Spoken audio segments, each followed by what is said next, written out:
ሰላም ሰላም ውዶች እንዴት ሰንብታችኋል? እንደተለመደው የወርቅ ዋጋ የደረሰ ብለን ዛሬም ልንነግራችሁ መጥተናል።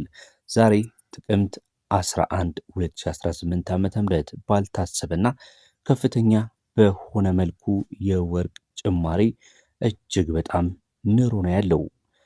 ዛሬ ያወጣው ኦፊሻል የሆነ መረጃ እንደሚያሳየው ከሆነ የወርቅ ገበያ እጅግ በጣም በከፍተኛ ሁኔታ መጨመሩን ያሳያል። አስቡት ኦፊሻል በሆነው በብሔራዊ ባንክ እንደዚህ ከጨመረ ወደ ተለያዩ የሱቆች እንዲሁም ደግሞ ወደ ተለያዩ ከተሞች እንዲሁም ደግሞ በውጭም በሚገኙ የተለያዩ ቦታዎች ከፍተኛ የሆነ ጭማሪ መምጣቱ እንዲሁ እሙን ነው ማለት ነው።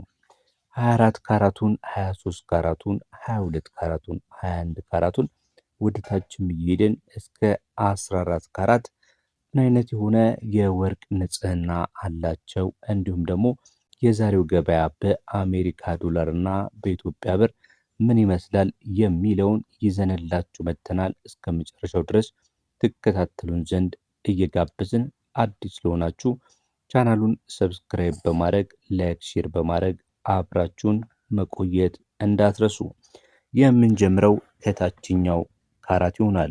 ወደ ፒዩሪቲ ሌቭሉ ስንጀምር 47.46 ፒዩሪቲ ሌቭል ያለው 14 ካራቱ ወርቅ በአሜሪካ ዶላር 79.96 እየተሸጠ ነው የሚገኘው።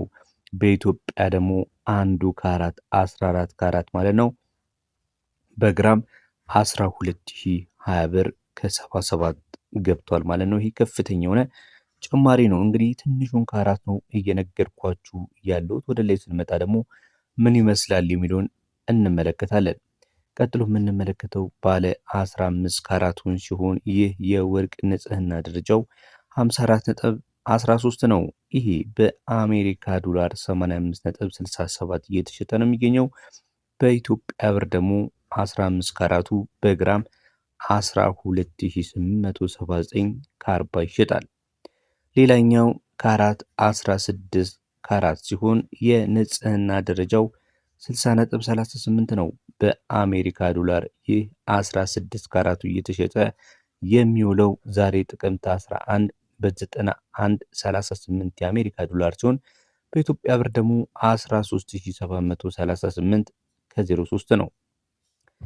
17 ካራቱን በመቀጠል እንመለከታለን።